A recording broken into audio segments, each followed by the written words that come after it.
Hello, hello. Welcome to the 5TalentsPodcast. I'm your host, Abel Pacheco. I interview the top commercial real estate investors and industry experts so you can learn from their experiences. So if you're an investor, a high W-2 earner, or real estate or tech sales professional that wants to invest in real estate without having to manage properties or leave your day job, then this podcast is for you. Or if you're already investing in real estate, but you're doing it part-time and you want to become a full-time multifamily or full-time commercial real estate investor, this podcast is for you too. You're going to learn a ton. You will learn from real-life multifamily investors and other professionals in the industry. They're going to share their blueprints for success, and I'm super excited that you're here. So I hope you enjoy the show.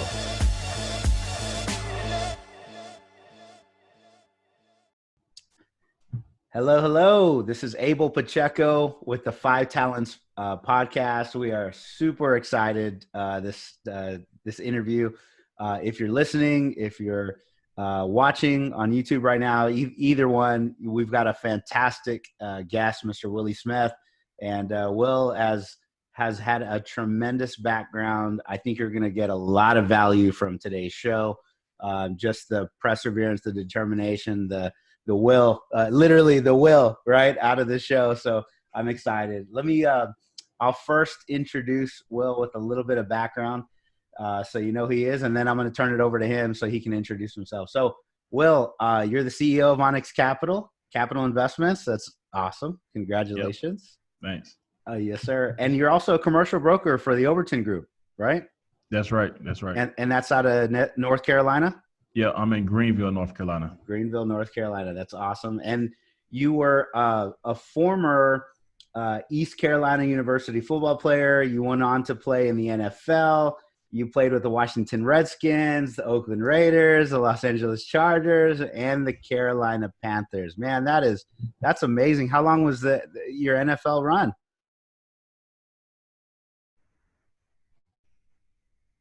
It was 5 years, man. 5 years, 5 long years.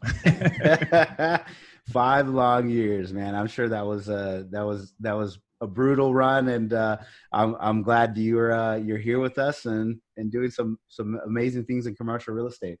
Well, over the course of the multiple years following that, and probably during as well. So Will's built up a reputation as a trusted advisor. He's got a lot of clients that are actively pursuing sound investments in commercial real estate. So we're excited to have you on board, man, and for the show. So let me turn it over to you. Give us some of this background. Give us a story.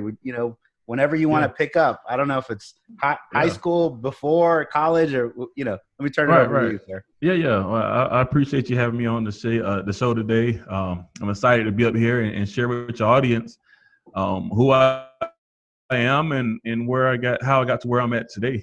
I grew up in a single parent household. My mother raised myself and 3 siblings. I got 3 sisters, and I was the middle child. So you can imagine my household was pretty crazy growing up.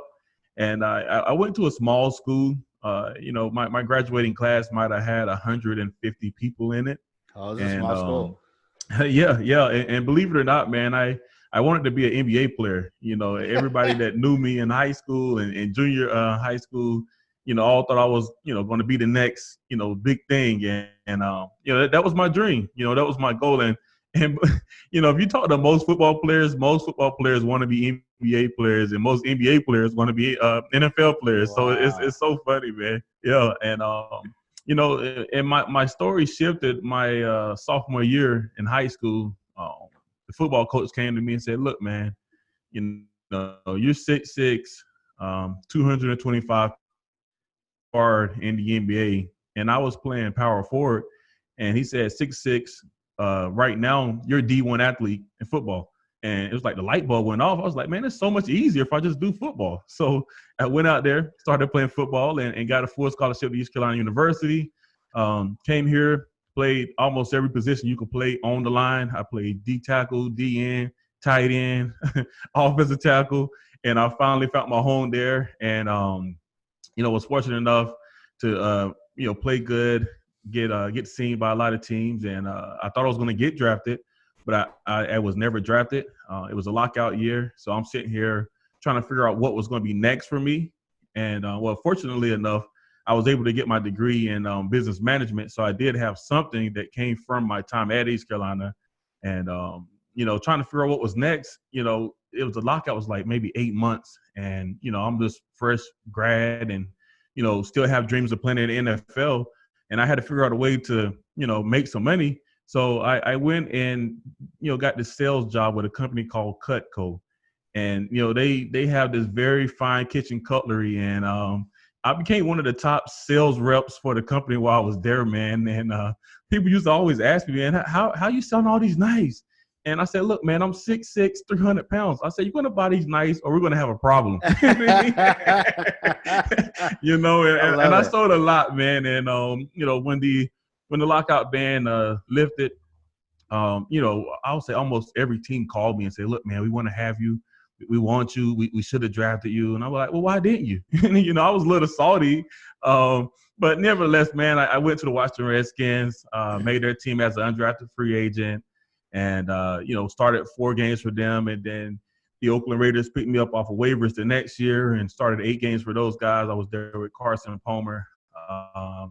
And then I got injured in that camp. And the San Diego Chargers picked me up later that season. And I was there with Phillip Rivers for 2 years. And then I did another camp with the Washington Redskins. Well, they're Washington now. And then I did a camp with the Panthers. And that was my playing career. And yes, I shortened it down because, there's a lot I learned, and we can talk about that in the show of just the things you deal with, trying to, be a pro and how to keep that edge. We could talk about that. But when I was done, most people think when you go to the NFL, you're going to have this huge contract and you're going to be able to kick your feet up for the rest of your life. But for 90% of the guys, that's just not the case. You make some good money, don't get me wrong, but Uncle Sam going to take half right off the rip. Like, he going to take his, There ain't no getting out of that. And I had to figure out what was next for me. So while I was playing, I was buying real estate. I was buying townhomes and duplexes. It's just what I knew. It's what I understood. I read Rich Dad, Poor Dad, learned the importance of buying assets to pay for your liabilities. And when I was finished, though, like I said, I never got a huge contract, so I couldn't just retire, so to speak. So I became a realtor, and I sold residential homes initially, and it was one of the top sales brokers in my area. And, it was going great, but then I got to the point where I just couldn't deal with emotional buyers anymore. They didn't want to buy a house because of the color of the walls, or they didn't like the way the carpet looked. Like, little stuff like that was just, it was driving me crazy, man. So I made a switch over to the commercial side, and now I'm doing commercial real estate with the Overton Group. So I'm helping people buy and sell multifamily, mobile home parks, and self-storage. And then I also launched Onyx Capital Investments last year, and the goal of this company is to partner with passive investors to go buy value-add multifamily deals across the Southeast. So that's where I'm at right now, man. Man, what a tremendous background and leading up to today in multifamily. So that's the purpose for our show. We're talking about multifamily commercial real estate investments, but a lot of times people don't realize there's this long backstory. There's the reasons why. There's motivation. There's the grind to get there. And Will has one of those stories that you've got to appreciate. So let's first talk about the NFL, because it's probably one of the subjects that you get asked a ton about. So sorry, I would ask you again, my friend. Yeah, you're good. So there was multiple teams that run. That there's probably a mindset that you have that somebody that's not, the uninitiated like ourselves, that are not professional athletes, that we just have no idea, what kind of mindset, what kind of perseverance, the determination, the dedication, everything that it takes to kind of go through that process and make it happen for that amount of years, and the amount of teams that you worked for. So, and man, give us any wisdom, anything that you had and you apply today still. Yeah. Well, the first thing that you find in any professional athlete is just confidence, self-belief in their self. You got to believe that you are the best player on the field. Whether you are or not, that's for the coaches to decide. But in your mind, you got to think you the baddest thing to ever touch that field, man. And it's that confidence that, allows you to go out and play better than you probably are. What you typically find is in sports, better competition, it makes you play better. So it makes you raise your level of everything you do, because you don't want to look bad. At the end of the day, you don't want to be embarrassed, right? Mm-hmm. You want to do everything you can to succeed. So number one is self-confidence, right? Number two, work ethic. You gotta work hard, and I'm not just talking about you got to go and take the reps and go through the practice. But you gotta, every play, every time that ball snapped, that whistle's blown, like you gotta give it everything you have. I'm talking about going all in. And if you don't have that mindset, then I promise you'll never make it to the pros. And that's life. And that's sports. If you're not giving it everything you got, some people will succeed, but the level of your success determines on the level of your effort. So always remember that. So work ethic, and then just perseverance. That's number three. You gotta be able to persevere when things don't go the way you want them to go. You got to keep at it. You got to keep going. I think about just the journey from college to the NFL. I told you I played a lot of positions, and every position has different techniques, different skill sets that you need to learn.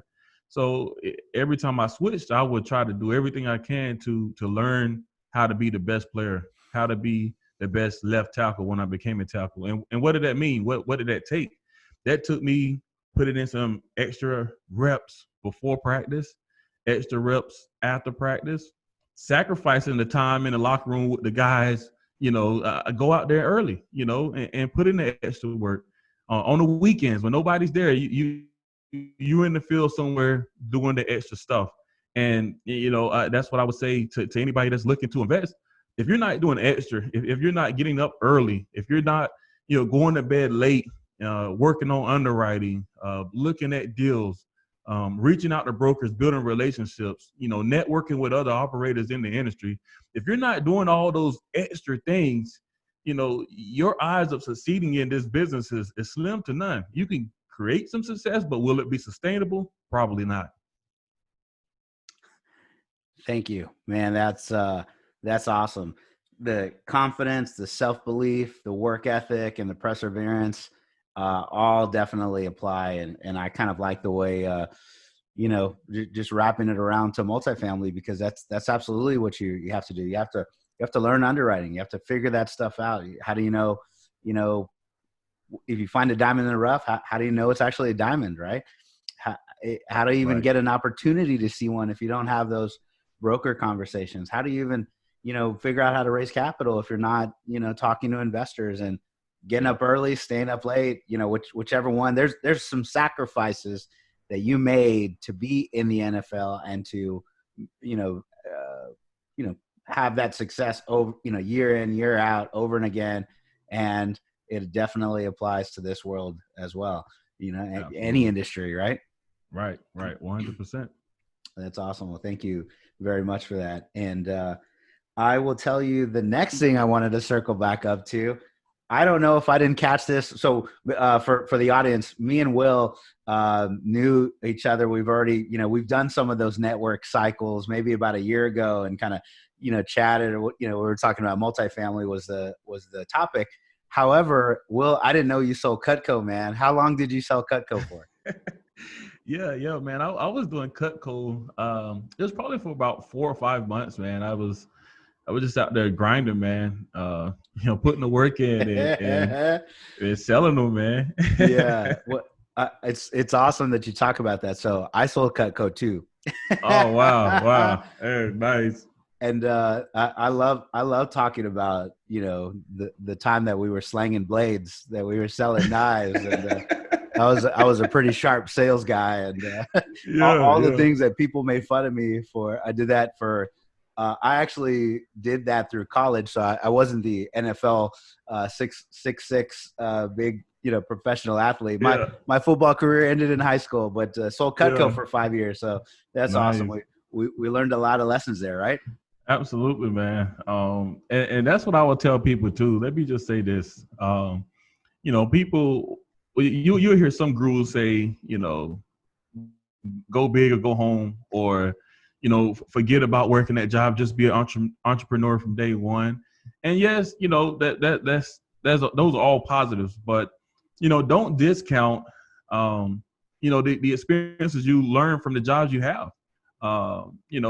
Being a sales rep for Cutco, I learned a lot of sales techniques that I use to this day. And whether a manager at a freaking Wendy's or McDonald's, or you're a manager over an organization where you're over millions of dollars of people, you're going to learn something that you can apply to what you're trying to do in real estate. I promise you. So don't discount where you're at.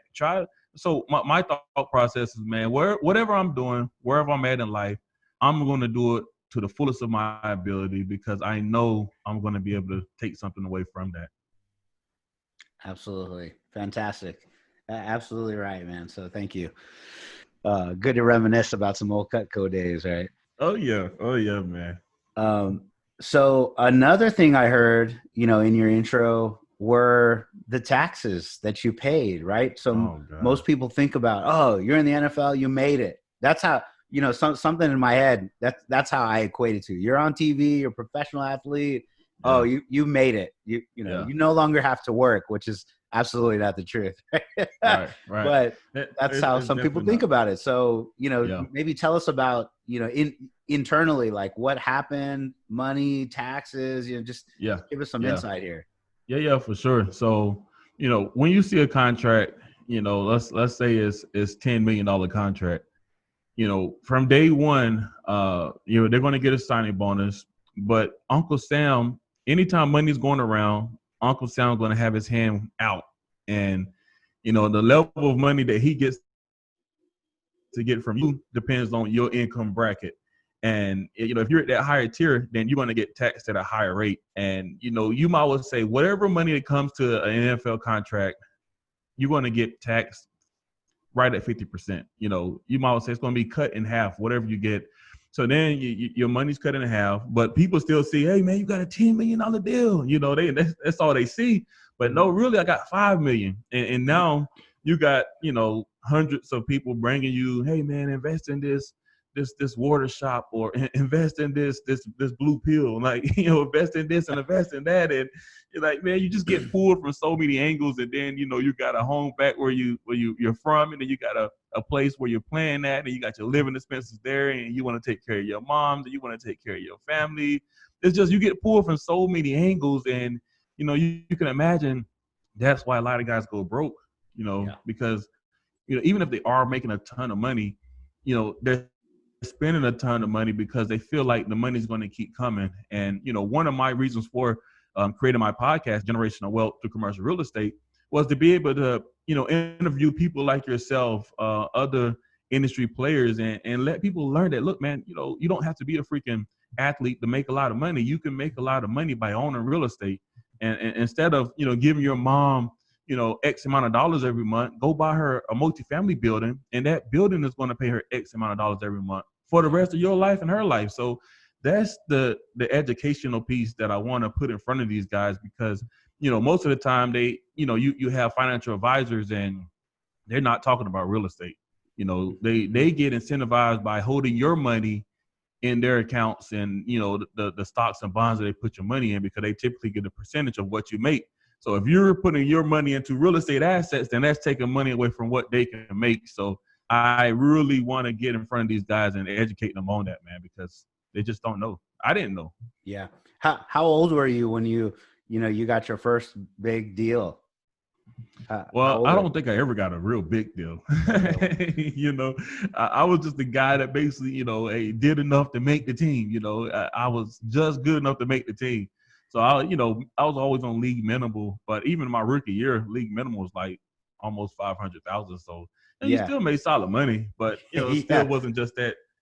That I never got that Trent Williams money, $60 million contract. Well, understood. But even then you were like 18, 19, 20. Well, no, 20-ish, 20s. I think I was 22, maybe So 21, 22, 22, somewhere in there. $500,000 a year. It probably grew from there. And, that's more than most people will ever achieve in a W-2 fashion. Right. It just doesn't really equate.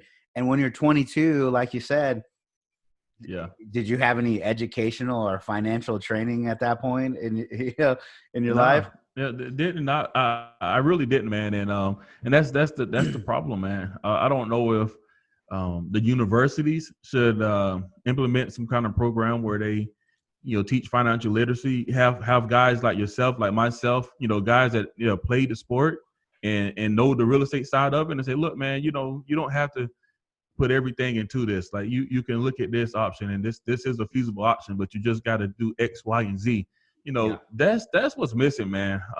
It really is. And I really feel like over time, it will change, but right now, man, the system's broken. Yeah. The system wants to create as many employees as possible because that's who runs businesses, and business owners, Yep. need employees. And so somewhere along the way, you mentioned something else, which is Rich Dad Poor Dad. So I'm sure the lights Yep. went off, the alarm bells go off, and go, man, Yeah. I'm an employee, even though I was paid highly. I'm an Right. employee, and I Right. got to do something with my money. Right. So you mentioned starting to invest yourself. So Yep. how did that kind of start? Was it Rich Dad Poor Dad, or was it something else that led you to say, hey man, I should invest in deals of my own? Yeah, well, I would say I was always looking because, like I said, I didn't get drafted. I was expecting to be drafted, but I wasn't drafted. So that's when it was like, oh, crap, like this football stuff isn't guaranteed. So, Yeah. From that point forward, I was always looking for, hey, man, what's plan B? How can I make money on the side? How can I do this? And obviously, everybody makes bad investments. So investing in some dumb stuff along the way. But, Rich Dad, Poor Dad is really what shifted me to see that, man, like you can really make some money in real estate, and it makes a whole lot more sense to go buy an asset that will pay for a liability than to go pay for a liability and say, well, I got X amount of dollars coming in, I can afford it. That's how most people think. As they get pay raises, instead of living the same and investing that extra, they just say, okay, well now I can go buy this too. And that's a terrible way of thinking. Yeah. Yeah. Something that Will, mentioned a couple of times, just to point it out. If any investor is kind of looking, or anybody that has a little bit of money or trying to figure out what to do with it, right? He had said, well, he gave some money to your mom, and Yep. hey, that money is like, oh, so helpful. But maybe if he had a different mindset, when he was 21, it's hard to have it if you've never been taught it. But the mindsets you have now, man, if I would have invested that, or, into a multifamily apartment complex, because it's an asset, not a liability. It's an income generating asset. So no matter what happens throughout this, the deal, as long as it's a good deal and you're doing the right things to manage it, then it's going to keep producing income. One investment continues to go, and at some point it appreciates over the time. And once you get it back, you can then reinvest it. Right. So that's the generational wealth that Will is talking about. And, and just fantastic point. So thank you very much for all of this. And then, in the taxes side of it, I have a feeling you've learned some things today that said, hey man, if I was 21 again, here's what I would have done with this $500K to avoid some of those taxes. Right. Probably, I don't know. Maybe let me ask you, what would you have done differently with that money, knowing what you do now, now for the few years? What would you have done? Yeah, that's a great question, man. The first thing I would have did was I would have created an LLC, a company to house those extra funds, and then I would have found the best operators out there, best syndicators out there, and found a way to deploy capital into their deals, and that would have given me the benefit of having owned the asset, but not having to manage the asset and do all the day-to-day activities, because obviously I'm a pro. I don't have time to be sourcing deals. I don't have time to be running down properties and all of that. So I don't have time for that, So I would have just, took the extra money, found syndicators like yourself, and giving you the money and got my return, and then had all the tax benefits of owning real estate. Yeah. And now then, my income that I really made, with the losses that I achieved from my real estate investments would have counted against my ordinary income, and that would have reduced my tax liability. So, that's what I would have did, man. Hello. You're listening to the 5 Talents Podcast. I'm your host, Abel Pacheco. If you're enjoying this podcast, then I know you're serious about achieving financial freedom. Are you ready to create your own path through multifamily investing for yourself and your family? Then I know you're going to appreciate our Investor's Guide to Multifamily Investing. It's titled Tackling Commercial Real Estate the Easy Way. We use this guide to invest ourselves in $93 million worth of real estate. So we're going to show you the basic mechanics of multifamily syndications and how to evaluate your next passive investment opportunity. So the best part, if you subscribe to our podcast now, leave us a review and a rating. I'm going to give you a free copy of our ebook. So please take a moment to do that now.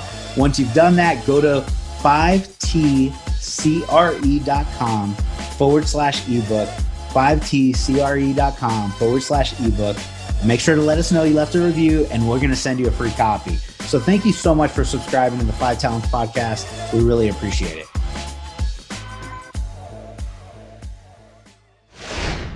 It's mind-blowing today to experience the same. I didn't learn this either until like 2018, so a couple of years ago, which I really said, oh man, there's this amazing tax benefit. I've been investing in real estate for 12 years, and I didn't realize that we could take we could do a cost segregation study, accelerated depreciation, be passive in a deal, keep a W-2 profession, make good money there, and reduce your W-2 taxable income. Because my CPA said, oh yeah, you need to buy another single family house. You need to do that more often. That's what the problem is. And he didn't know either, right? Right. So anyways, wow. Okay. This is good stuff. Mr. Willie Smith, you're going to help some people, my friend. Well, I'm glad I can. Yeah. So talk to me about the today, man. So today you're very active in your market. You're identifying maybe new markets. You're helping people determine what the best possible asset they should be investing in today. And your customers or clients, somebody like me, hey, Mr. Smith, I'm trying to figure out what to buy next, and looking at this deal, and they give you qualifications, and maybe they're asking for your advice or insight on what markets and what's hot. Tell me a little bit about what you do today and how you serve them, and that'd be great. So it's very simple. And I break it down to guys this way. When you think about your property that you want to buy, don't think about, hey, this thing is, oh man, this thing looks so nice. Oh man, look at the sidings, look at the curb appeal of it. Like, that stuff is important, but what's more important than that is the tenants that occupy the building, because they're going to pay for that asset. So if you don't have a good understanding on the demographics, the socioeconomics of your tenant base, then you may not be able to implement the business plan that you thought you were going to choose. So with that being said, the number one thing you need to understand is that jobs are the most important thing, because wherever the jobs are at, that's where people are going to go. People always follow jobs. So when I'm telling, clients or just investors in general about choosing markets, I always tell them, man, look for the markets where job growth is happening. You want to see job growth over, a 5 to 10 year period. You don't want to go to a market where the jobs are leaving, because that's a dying economy. You don't want to be in a dying economy. You want to be in an emerging market. And, you want to also see diversity of jobs. You want to, you don't want to be somewhere like Detroit. Back in 2008, man, everything imploded. And it was, car manufacturing industry was the majority of the industry. So You want to find somewhere where there's no employer that's more than 25% of the job market. So you want to see some healthcare, you want to see some tech, you want to see some finance, you want to see some industrial, you want to see all of those things in your marketplace. And obviously right now, tech jobs is where everybody, that's where the money's at. So you want to find markets where there's a lot of tech jobs coming, because that's where you're going to be able to charge the most rents, because this tenant base makes a lot of money, and it's typically your millennials that's in that tenant base, so you want to see that. You want to see the city doing a lot of construction. You want to see the infrastructure being built out. You want to see new roads. You want to find the paths of progress, meaning that's where all the construction. Now you can go to one side of the city and just looks like it's stagnant, just looks like it's old. But then you go to the other side of the city and you'll see, man, like they built a new Walmart supercenter here. They're building hotels here. They're building new buildings over here. That's where you want to be buying. You want to find that place that's right on the fringe of where they're building that, and look at the city maps. Talk to the city zoning committee and see, because they know where they want to go. They know what they're trying to do with the city. So take the time and reach out to them. Say, hey, where's the city going? Where are you guys planning? What are you building? What kind of assets do you want to see in the marketplace? And they can tell you where the path of progress is going to be at, and that's where you want to be buying at, because typically, you could buy a C-class property in the path of progress, and by the time you finish doing your value add, it'll be a B-class area. And now, man, your asset is worth way more than what you pay for it. Mm-hmm. Mm-hmm. So that's one component of it when you're selecting an emerging market. But then I talked about your tenants. So what do I mean when I say the understanding the socioeconomics of your tenant basis? Think about it this way. If you go to Walmart, right, you can go to one Walmart on one side of town that's near the hood, and you go, let's say, going there for some pool supply products. You're going to find products for above ground pools, because they know that's how that tenant base think. They know that's the kind of stuff they're going to be buying, the kind of products they're going to have.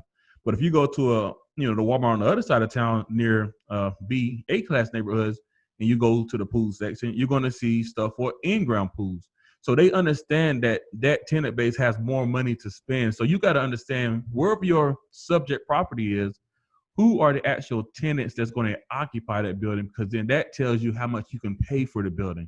It doesn't make no sense to buy a C-class property and say, well, I'm going to put $5,000-$10,000 a door into the property to force the appreciation by renovating the units. Your tenant base don't care about renovated units. It wouldn't make sense to do that. So you want to find the area, neighborhood, property, that perfect mix where you can win, and that's what it's all about. It's about winning. And it comes down to all of those things I just mentioned there. Yeah, those are all excellent nuggets. I try to tell any new passive investor something similar. I think you broke it down very eloquently, though, and with good insight, right? But man, that's exactly it. So from your experience, how do you mentioned a couple, but how do you go about finding more of the data? So I tell passive investors, I know you're not the operator, but it'd be good for you to do some due diligence on your deal before you invest, right? What are some easy ways, simple ways for like the average, normal, everyday passive investor to go, find some of this data out? Yeah, well, two sources. The Census Bureau, they're going to have, a lot of data out there on population of the city. You want to see X amount of people in the city. 500,000 plus is, a good target. You're going to be able to see the income levels of that area. You're going to be able to see the crime that's happening in the area. City data, city-data.com, I believe, is the site. Mm-hmm. And, you're going to be able to see all of that stuff, man. The average household income, the average house price, days on market for homes, all of that stuff matters, because it lets you know how high the market is. And that's one of the best places you can go because it's critically important. Yeah. And you mentioned earlier 5 years. What's the significance of time, in this data?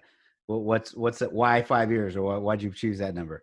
Well, the significance Right. Well, the reason why I say at least 5 years, because, you know, 1 or 2 years, okay, that's, it's showing positive indicators, but is this going to be something that's sustainable, or was it just one employer came in and boosted everything?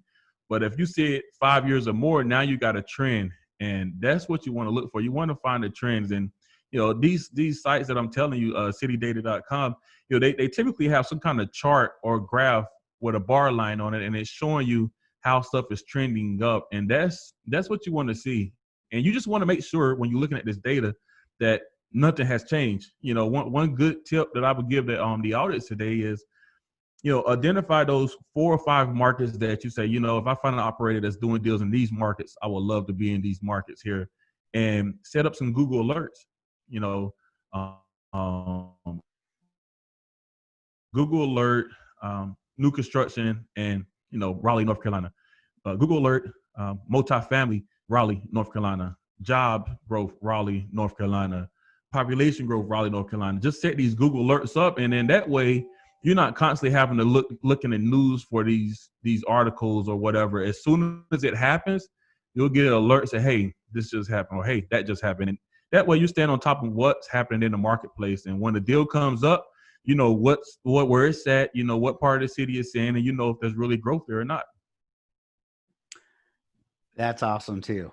So I used Google Alerts for years in the IT or tech background. Yeah. I was an IT hosting sales guys, and I would put my top clients, my top customers, top targets, and I put Google Alerts. But I don't think I'm doing Google Alerts today for multifamily. Come on, Abel, Pacheco. Man, you got to do it, man. Come on, you're missing out, man. Thank you very much for that. I'm learning as well as the audience is learning. So this is great. The trending part is something that I'm absolutely, man, year over year. Is there a continuous trend? Right. 1 year, maybe a fluke. Second year, maybe a coincidence. Third year, okay. This is continuing on. And fourth, fifth year, man, this is trend, and that trend seems like it's continue. I'm in. Right. Well, that sounds great. All this is really solid. Willie, I appreciate it, man. So let's see. I do want to touch on you today. So these are you're helping clients. You're looking probably yourself. You're in the game full-time, commercial real estate. Tell me a little bit about Onyx Capital Investments. Like, what are you guys doing today? You're probably talking to a bunch of investors and helping education. I know you've got some podcast things going on. Tell me about all the wonderful things you're doing to give back, man. This is awesome. Yeah. Well, the number one thing is, my podcast. I interviewed some of the top players in the industry, and I really try to, get as much data as I can from them guys, so that people that's listening, if they're really taking notes and they're really listening, not just, tuning in, but listening, hearing what that person is saying, you're going to be able to get some actionable steps that you can start applying to your business. So that's number one, the podcast, Generational Wealth, the Commercial Real Estate Show. Onyx Capital Investments, I have some educational content there on my website as well. Starting to do blogs and just because some people like to listen, some people like to read, some people just like to watch stuff like YouTube. So I try to hit them on all avenues, wherever their media content source is. I try to hit them there. Right. So that's the number one way of how I'm trying to give back. And then the second thing, you asked about was Onyx Capital Investments. And, essentially, man, what we're trying to do is we're trying to find busy professionals, that they're making solid money and they want to be in the real estate game, but they just can't figure out how to do it. They don't have the time to go out and do what I'm doing on a daily basis, deal sourcing, talking to loan brokers, looking at markets, driving properties, all of that stuff. They don't have time to do that stuff, and they will say, what's up, man? I can give you X amount of dollars and get a certain percentage return on my money. Then, it's a win. It's a win all the way around. It's a win for them because they get to get all the benefits of owning real estate and they get to get a return on their money. And it's a win for me because it allows me to go out and take down 100, 200 unit apartment buildings. Yeah, 100%. I was the guy for 10 years. As you're talking, I was thinking, yep. So for 10 years, working in IT hosting, sales executive, I had a pretty big team. We went from like $5 million a year to like 57 million bucks a year. We did this within, 6-year period, right? So we were just cranking away, and I still invested, but it was really hard for me. Like Monday through Friday, 8 to 6. And then I'd go home and I would try to do real estate nights and weekends. And I probably made a fraction of what I earned during the day at my day job. And I did that for so long. And I think, oh man, I could have just given all my money. It's just kind of like you learn the lesson at 21 or thinking about it. Like, I could have given all my money to somebody else and been earning. And then, like logging off at 6 o'clock, not having my second job, which is single family real estate back then. But yeah, if you're a high W-2 earner, a high net worth individual, me and Will would love to talk with you. We'll show you kind of a different path than some of the mistakes you heard us both make. And we're trying to correct that now and create some different generational wealth. So happy to have you in our respective markets. So please do so. Hey, before we go, where can people reach out to you? Where do they connect to be in your world? Yeah, well, I'm pretty active on LinkedIn. So if you look me up on LinkedIn, Will Smith, look for it. Obviously, there's a lot of Will Smiths out there. So look for, me in my Chargers uniform. I'm up there, pass blocking. So you can find me there. You can find me on Instagram, Will_real estate _Smith. And my website, onyxcapitalinvestments.com. All right. Well, thank you very much. So I think you have a few more minutes. How are you doing on time? Yeah. Okay, cool. I know I don't want to go too long for either our listeners or for our next one in the schedule, but I have you here. Might as well ask a couple more questions. So along the path of like all the success you've had, all the, maybe mistakes, as we've all gone through our own obstacles, challenges, mistakes, issues. What advice, what insight can you give for like, young Will or the next guy that wants, like, is dead set, I want to be a multifamily investor. This is what I want to do. They're just trying to break in. The young guys, the new guys. Well, I say, I'm 41 and I'm like trying to get in a couple of years ago. So I was 39, but I know there's a lot of like young, hungry, individuals, and then there's, older gentlemen that are trying to get in too. Who cares about the age range? Experience. How do I get in? How do I do the thing? Yeah. What I would say to anybody that's trying to get into the business, number one, get educated. Tune into the podcast like you're on now. Listen to audible books, read books, join the Facebook groups. There's a lot of people in the groups out there. Find a mentor, find a coach. I was an NFL player and I knew football. I knew how to pass block. I knew how to run block, but I still had a coach even at that level. So you're never too good to need a coach. You're going to always need a coach, right? So once you do all of those things, I would tell you the next thing is, find somebody that you can partner with, because if you're trying to get into the multifamily game, it's not like single family homes. Single family homes, you can go out there and do that yourself relatively easy. But when you start getting into the multifamily, you start trying to do bigger deals. You're going to need somebody that has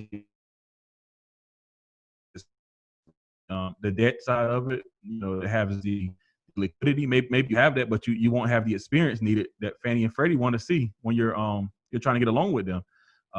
You're going to need an operator because you haven't done it before. You could read all you want to read, but until you go out there and do it yourself, it's not the same thing, So, get educated, find somebody that you can lock arms with, because this is a team sport. It's not a individual.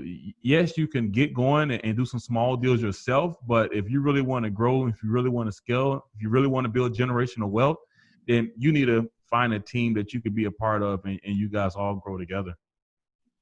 That's great advice, great insight. And where are you personally getting educated today? Same, or maybe you could tell us a couple of the most recent books your podcasts, education, all of this stuff. So that's cool. What are some of the most recent books you're reading? Man, I listen to so many. I listen to so many, man. I'm trying to think. I mean, really a ton of them. I listen to, I think it's Joe Fairless, syndication, A to Z, everything you need to know about syndication is in his book. What's the Raising Capital for Real Estate? Read that one. Well, I really listen. I don't do a lot of reading. I really listen because I'm always on the go. And I like the 1.5x and 2x. I'm like, these guys are moving. Yeah. When you fast forward on audio, but go ahead. Yeah. I just listened to What It Takes. Stephen A. Schwartzman, his Blackstone, Blackstone, BlackRock, both of the same companies. But I listened to his book, man, and that it really showed me, man, like, dude, we are thinking too small. Like, there's a lot of money out there, and there's a lot of deals to be had. And this book will really just line up to the possibilities that's out there. Getting the yes. Man, I got so many books in here, man. Like, I listen to these things all the time. I'm listening to one now called the $1 Billion Secret, and it's just a great book around billionaires, man, and their thought processes and how they created massive success. And what you find is that all of them know that there's risk involved with doing investments, but they're very educated. They really take their time to think through the rewards and the risk, but ultimately they take action. They take action, man. And sometimes you win and sometimes you lose. That's just how it goes. But they keep going, and that's how they created massive success. I'm still going. I'm about halfway in the book now, but man, it's an incredible book. I like them. I'm gonna read. There's a few of them that I hadn't heard. What It Takes, and then $1 Billion Secret. So I hadn't heard of either of those two. Thank you very much. Yeah.